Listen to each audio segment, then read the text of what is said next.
Yamasee War 715 to 1717, the near destruction of South Carolina. Full documentary. The year is 1715, and the cries of terrified colonists echo through the burning Carolina countryside. The Yamasee War has begun. Subscribe to Native Legends and History Stories for more captivating tales from the past. Acrid smoke stung the eyes and filled the nostrils of those fleeing towards Charlestown. Behind them, once familiar fields and homesteads were engulfed in flames, the air thick with the stench of burning wood, and the chilling screams of those who could not escape the sudden inferno. Indian war parties, their painted faces grim in the firelight, moved like phantoms through the smoke, wielding tomahawks and torches with deadly efficiency. The Indians that surround us on every side revolted from us by unanimous consent, wrote Minister Francis Leggio, his quill scratching frantically across the page, a desperate attempt to document the unfolding chaos. Inside Charlestown, the situation grew more precarious by the hour. Refugees huddled together, their faces etched with fear and exhaustion. Food was scarce, clean water even more so. Disease spread rapidly through the cramped and unsanitary conditions. Governor Charles Craven, his brow furrowed with worry, surveyed the desperate scene. The colony he had sworn to protect was on the brink of collapse. "We are almost naked and defenseless," he confessed to his council, "and know not how soon some of us may be in the hands of those monsters of mankind, the Indians." Reverend Thomas Hassel, his voice trembling, sought answers in Scripture. "When you are gathered together within your cities, I will send a pestilence among you, and they shall be delivered into the hand of the enemy."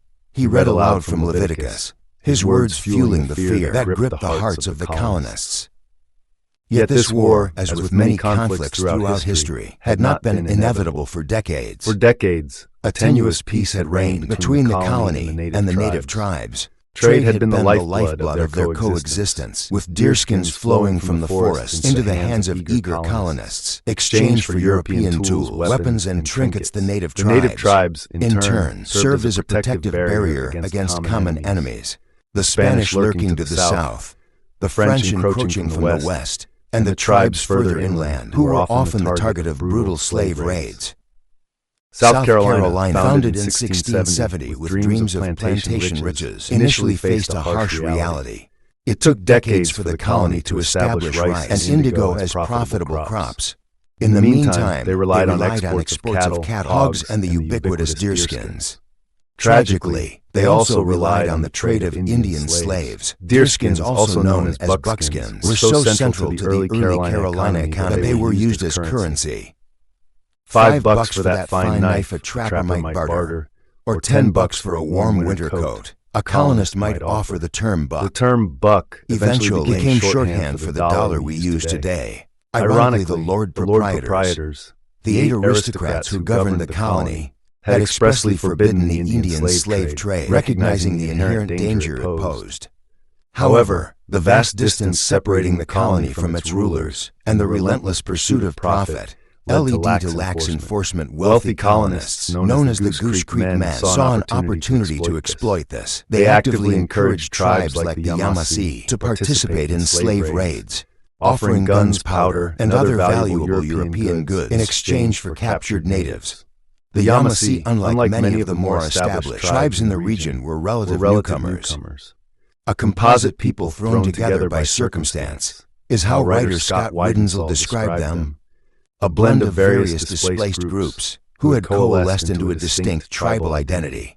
First documented by the Spanish in St. Augustine in 1663, their numbers gradually increased as they migrated north and settled in the Port Royal area of South Carolina. By the early 1700s, 10 Yamasee towns thrived in the region, with a total population of around 1,300.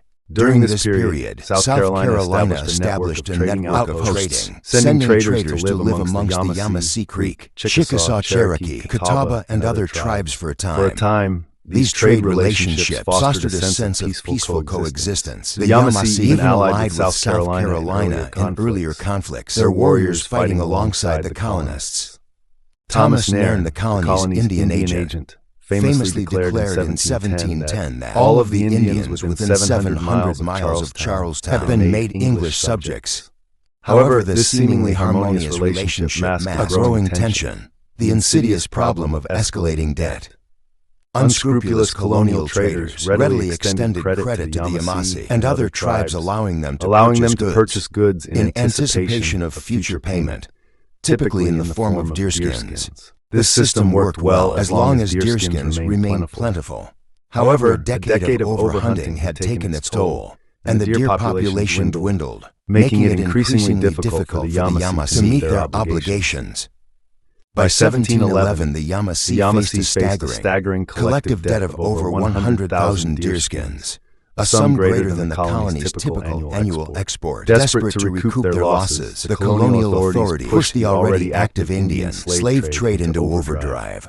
It is reported that some of our inhabitants excite them, Indians, to make war amongst themselves to get slaves, which they give for our European goods, wrote Minister Francis Lejow in his journal, a stark indictment of the colony's exploitative practices. An enslaved Indian was worth far more than a deerskin, and many Yamasee, facing the crushing weight of debt, saw this as a way out. Between 1617 and 1715, it is estimated that 24,000 to 51,000 Native Americans were sold into slavery from South Carolina, a number exceeding even the number of African slaves brought into the colony during the same period. As debts remained unpaid, Carolina traders grew increasingly aggressive. Some resorted to threats, vowing to enslave the families of those who could not pay, further inflaming tensions with the Yamasee and other tribes. The colonists, despite their advanced weaponry, were vastly outnumbered by the native population. A census conducted in early 1715 revealed the extent of this disparity. The colony counted 141 Native American towns, with a combined population of 28,000. In contrast, South Carolina had approximately 7,000 colonists, supplemented by 4,000 enslaved Africans. This census, while intended to gather information, was perceived by many Native Americans as a sinister precursor to further enslavement. Amidst this growing unrest, Governor Charles Craven dispatched a small delegation to meet with the Yamasee at Pocataligo, one of their main towns near Port Royal. The delegation, comprising at least 6 individuals, was tasked with a dual mission: to appease the Yamasee and secure their support against the Lower Creek, who were rumored to be planning an attack on the colony. However, this diplomatic effort was fatally undermined by internal conflict and miscommunication. The delegation included 2 men vying for the same position: Thomas Nairn, the incumbent Indian agent, and his rival John Wright. Instead of presenting a united front, they held separate meetings with the Yamasee, leading to disastrous consequences. Nairn, in his meeting, adopted a conciliatory approach. He assured the Yamasee of the colony's friendship, promising that Governor Craven would personally address their concerns about debt, and that there was no intention of displacing them from their lands. He even condemned the aggressive tactics of the traders, assuring the Yamasee that they had no right to enslave them. Nairn's words were well received, leaving the Yamasee optimistic about a peaceful resolution. However, their hopes were shattered when John Wright, eager to undermine his rival, held his own meeting.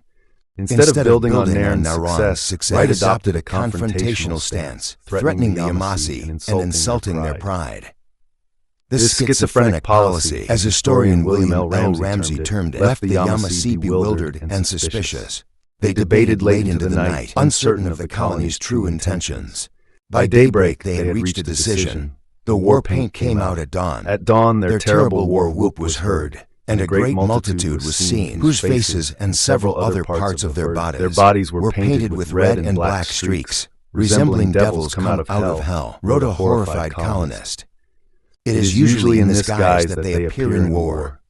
The red indicates war, and the black represents the death without mercy, which their enemies must expect. The Yamasee attacked swiftly and decisively. They threw themselves first upon the agents, and on Mr. Wright seized their houses and effects, fired on everybody without distinction, and put to death with torture in the most cruel manner in the world. The account continued. This vivid account of the Yamasee attack comes from a letter written by Charles Rodd, a colonial merchant, to his employer in London. Rodd's letter, one of the most comprehensive primary sources on the Yamasee War, provides a detailed chronicle of the initial attack on Pocatalago and the harrowing events that followed. According to Rod One Man, Captain Burrows narrowly escaped the massacre at Pocatalago. He managed to swim across a river, though not without sustaining 2 severe gunshot wounds, one of which pierced his neck and came out his mouth, and the other pierced his back and lodged in his chest, without touching a vital spot. Rod described despite these grievous injuries, Burrows, now essentially a human snorkel, made his way to the nearby settlement of Port Royal to warn of the impending attack. Burrows' arrival in Port Royal sparked panic and a frantic evacuation. While some initially doubted his story, the gaping wounds on his neck and back, coupled with the distant sounds of gunfire and screams, were convincing enough for most. With overland escape routes blocked by hostile forces, the colonists turned to the sea. Hundreds of settlers scrambled aboard a smuggler ship anchored in the harbor, hoping to find safety at sea. Rod writes they received the wretched inhabitants to the number of about 400. And as night drew on, scarcely had these unfortunates got on board when the Indians entered the plantations, and finding nobody in the houses, came down to the water's edge and fired heavily on the ship all the night but killed no one. They continually repeated their diabolical war whoop as they fired. The Yamasee, frustrated by their inability to reach the colonists on the ship, turned their fury on the surrounding area. Next day, they killed the horses and cattle with gunshots and sacked and plundered everything they met, with dancing in a grotesque fashion and uttering loud cries of joy, which they fired and burnt the houses, Rod recounted. Such a spectacle might have given pleasure had not the results been so disastrous, he added. The following day, with the rising tide, the overcrowded smuggler ship managed to escape Port Royal and sail north towards Charlestown. Other colonists fled in canoes, navigating the treacherous sea islands, or braving the open ocean in a desperate bid for survival. Despite these efforts, over 100 colonists from the plantations surrounding Pocatalago and Port Royal were killed or captured during the initial Yamasee attacks. One colonist, whose name is lost to history, managed to evade capture through a rather unorthodox method. He hid in a marsh completely naked, believing that his nudity would make him blend in with the native warriors. While his logic might seem flawed, his desperate gamble paid off. He survived to witness the gruesome fate that befell many of his fellow colonists, including the unfortunate Indian agent Thomas Nairn. The criminals loaded Mr. Nairn with a great number of pieces of wood, to which they set fire and burnt him in this manner, so that he suffered a horrible torture during several days before he was allowed to die. Rod reported his words conveying the brutality of the Yamasee. The letter suggests that this form of ritualistic torture was inflicted upon many of those captured by the Yamasee. News of these atrocities spread like wildfire, fueling terror among the colonists and prompting a mass exodus towards the perceived safety of Charlestown. Unbeknownst to the Yamasee, Governor Craven had already set out from Charlestown with a militia force of around 250 men on Good Friday, intending to travel to Pocatalago. The Yamasee learned of this expedition from himself during his captivity. Yamasee scouts located Craven's militia detachment early on, but it wasn't until April 19th that a full-fledged battle erupted. Despite being outnumbered, the colonial militia held a tactical advantage in the open terrain. The colonists suffered 20 casualties, but the Yamasee were eventually forced to retreat after several of their leaders were killed. One of the fallen Yamasee warriors carried a letter intended for Governor Craven. Written by a white captive, but dictated by a prominent Yamasee leader known as the Huspa King, the letter offered a chilling explanation for the Yamasee attacks and revealed their ultimate objective. Mr. Wright said that the white men would come and fetch the Yamasees in one night, and that they would hang 4 of the headmen and take all the rest of them for slaves, and that he would send them all off the country, for he said that the men of the Yamasees were like women. The letter stated what he said vexed the great warriors. And this made them begin the war. And the Indians have killed 40 or 50 white persons, and the Indians are all coming to take all the country. They are 300 that they're gonna watch to take the fort at Captain Woodward's, and that at Welltown.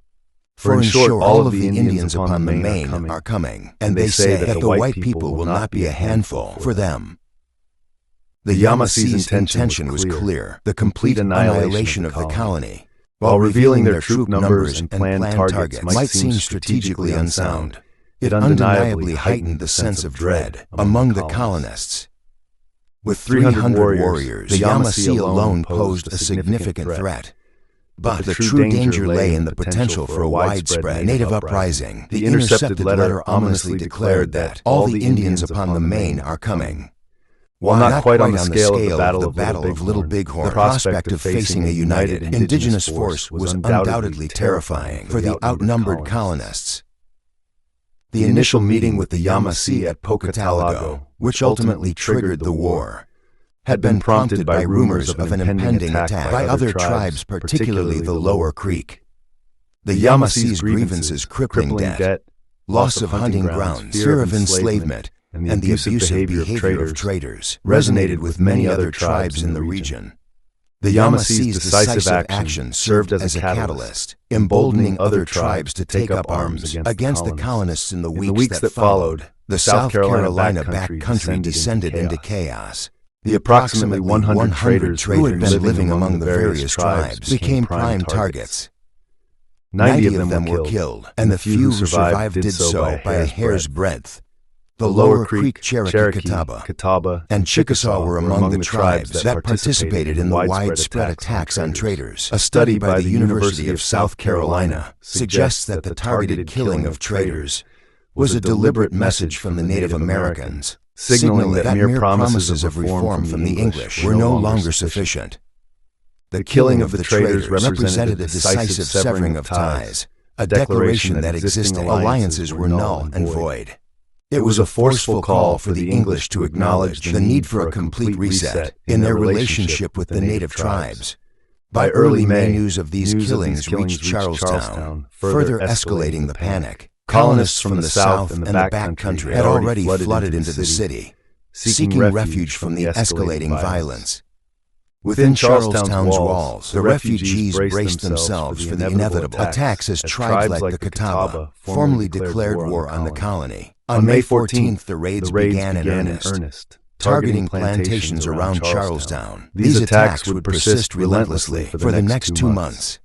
The initial assaults focused on the Goose Creek area north of Charlestown on May 16th. On May 16th, a Catawba war party comprising hundreds of warriors ambushed a colonial militia force of roughly 100 men. The militia suffered heavy losses, with a quarter of their men killed and the rest forced into a disorganized retreat back towards Charlestown. The Goose Creek area was swiftly evacuated, its colonists fleeing for their lives. Minister Francis Lejeune, witnessing the relentless attacks, believed that all hope was lost for South Carolina. If this torrent of Indians continue to fall upon us, there is no resisting, he wrote despairingly in his journal. Lejeune believed that the colony might be completely abandoned, left to the mercy of the enemy. For weeks, the northern regions of the colony remained utterly defenseless. Even fortified plantations were not immune to attack. On July 5th, Shanking's Fort, where 30 men had sought refuge, was overrun. Larry E. Ivers, in his book This Torrent of Indians, recounts the events of that day. According to Ivers, the fort's commander, Redwood, was approached by the Indians with a proposal for peace talks. Redwood relented and invited a delegation of unarmed Indians inside the stockade walls for a conference. Ives writes, as a show of trustworthiness, he ordered his men to lay down their weapons. The war captains accepted the invitation, and their representatives entered the fort. However, the peace talks were a ruse. At some point during the subsequent negotiations, the warriors suddenly drew knives and hatchets that they had concealed about their persons and attacked the disarmed South Carolinians. Ivers describes the attack was swift and brutal. Approximately 20 colonists were killed, and another 10 were taken prisoner. The violence continued unabated throughout the countryside, with plantations razed and livestock slaughtered. The Indians, encountering little resistance, grew increasingly confident. They even sent for their families, presumably to assist in carrying off the looted goods. In a display of overconfidence, they ceased utilizing scouts and patrols, leaving themselves vulnerable to counterattack. On June 13th, this carelessness proved to be their undoing. Captain Chicken, leading a militia force of about 120 men, caught a large war party completely off guard. The militia routed the war party, killing approximately 40 warriors. This victory provided the first significant respite for the beleaguered colony. The Catawba, having suffered substantial losses, withdrew from the war. However, the damage had already been done. The Goose Creek settlements were devastated, their supplies depleted, their homes destroyed. With other tribes mobilizing to the west, the surviving colonists had no choice but to seek refuge in Charlestown. By June and July of 1715, virtually the entire colonial population was concentrated in fortified settlements, or crammed within the confines of Charlestown. Throughout May, desperate preparation had been underway. Martial law was declared, and the colonial government commandeered all available weapons, provisions, medicines, and ships. However, these measures were merely a stopgap. Without external aid, the colony lacked the manpower and resources to withstand a sustained assault. Food shortages posed another critical challenge. While crops and livestock remained available outside the city, every Indian raid resulted in the destruction of vital resources. Colonists were trapped, unable to venture beyond the city walls. Without risking their lives, desperate pleas for assistance were dispatched to the northern colony and the lord proprietors. But there was no guarantee of timely support, if any at all. Virginia offered to send troops, but only on the condition that South Carolina provide enslaved in exchange. This audacious proposition, though shocking, was a reflection of the complex social and political dynamics of the time. The Virginia governor later remarked that South Carolina's failure to send any enslaved women indicated a lack of seriousness in their request. North Carolina, however, responded with genuine support. By early July, they dispatched 110 men southward, including 60 Native American allies, to assist in the defense of South Carolina. Governor Craven led a militia force north to rendezvous with these reinforcements, but his absence created an opportunity for the enemy. War parties composed of warriors from various tribes, and estimated to be between 500 and 700 strong, crossed the Edisto River at the Pompon Bridge. They attacked Willtown, just as the Huspa King's letter had warned, but they bypassed the fortified settlement itself. The defenders within the fort fired upon the attackers, but the war parties focused their efforts on the surrounding plantations, plundering and burning with impunity. This latest raid brought the war parties to within 12 miles of Charlestown, with the majority of the colony's population concentrated in the city and provisions running low. The situation was dire. The only significant fighting force outside of fortified settlements was Craven's militia, now far to the north. The remaining defenders in Charlestown were outnumbered, outmaneuvered, and on the verge of starvation. One final push from the Native American alliance could have spelled the end of South Carolina. As the people of Charlestown waited in fear, the words of the Huspa King echoed in their minds. The Indians are all coming to take all of the country. Yet despite having the colony within their grasp, the war parties inexplicably halted their advance. The Native Americans held every advantage. They outnumbered the colonial forces by 5 to 1. They could have easily overrun Charlestown, capturing or killing its inhabitants and seizing control of the colony. The potential consequences of such a victory extended far beyond South Carolina. Political leaders in other colonies, such as Virginia Governor Alexander Spotswood, feared the domino effect that the fall of South Carolina might have, inspiring other tribes to unite against colonial rule. However, this decisive blow never came. Governor Craven, receiving urgent news of the raids near Charlestown, immediately abandoned his northward journey to confront the enemy. Ironically, his forces had just spent an entire day crossing a river, only to turn around and spend the rest of the day crossing back. The large war party, for reasons unknown, retreated westward before Craven could engage them. They withdrew satisfied with the plunder, scalps, and widespread destruction they had wrought. As a final act of defiance, they burned the Pompon Bridge behind them, preventing Craven's forces from pursuing them. This marked the end of the major offensive operations. In the Yamasee War, the Native American Alliance, despite its initial success, ultimately faltered. One common misconception is to view Native Americans as a monolithic entity, but the reality was far more complex. The various tribes were divided by distinct cultures, long-held rivalries, and competing goals. Tribal populations in the 18th century were relatively small, making the loss of even 20 or 30 warriors in battle a significant blow to a tribe's security and survival. Consequently, tribes rarely engaged in battles unless they were confident of victory. This was precisely what had happened to the Catawba. Their significant losses in the Goose Creek raids had forced them to reconsider their involvement in the conflict. Open warfare with its inherent risks was not a sustainable strategy for the Native American tribes. Raids, on the other hand, offered a means of inflicting damage while minimizing casualties.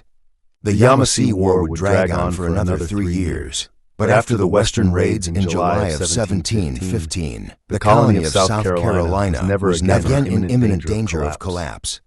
Many tribes that had initially joined the war effort soon found their commitment wavering.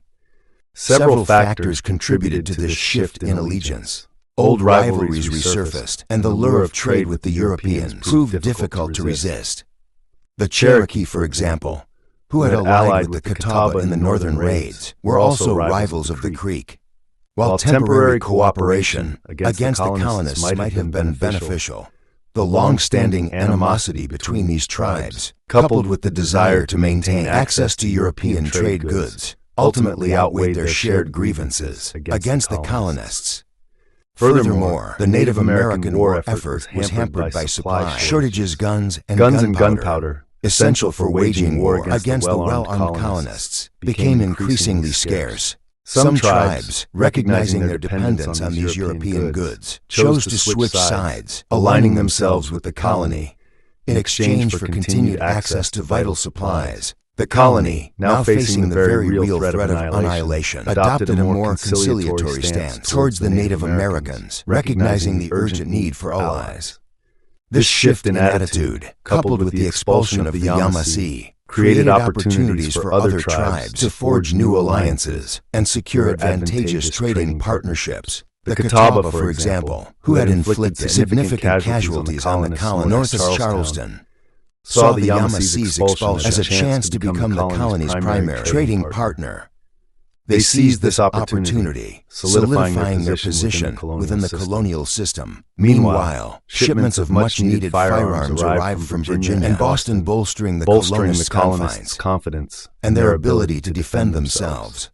While small-scale raids, primarily from the lower Creek, persisted until 1717, the tide had turned. The colony had weathered the storm, and its survival was no longer in doubt. The Yamasee, who had ignited the conflict, ultimately paid a heavy price for their defiance. By August of 1715, a quarter of their population had been killed or enslaved, and the survivors were forced to flee South Carolina. Some sought refuge with the lower Creek, while others joined the Spanish in St. Augustine. The Yamasee War, though named after them, was not solely their doing. They were merely the first to act, driven by desperation and fueled by the manipulative actions of certain colonists. In the aftermath of the war, South Carolina underwent significant changes. The Indian slave trade, a major catalyst for the conflict, was effectively eradicated. However, the colonists' reliance on enslaved labor did not diminish. Instead, they shifted their focus to the burgeoning African slave trade, perpetuating a cycle of exploitation and violence. The Yamasee War highlights the devastating consequences of greed, exploitation, and the clash of cultures. While the colonists ultimately prevailed, their victory was far from absolute. The war left deep scars on the land and its people, scars that would continue to shape the course of history for generations to come. The Yamasee War, a brutal chapter in colonial history, demonstrates the destructive power of unchecked ambition and the enduring consequences of broken trust. It's a story of near collapse, desperate survival, and the shifting sands of allegiance. Thanks for watching. Subscribe to Native Legends and History Stories for more captivating narratives from the past.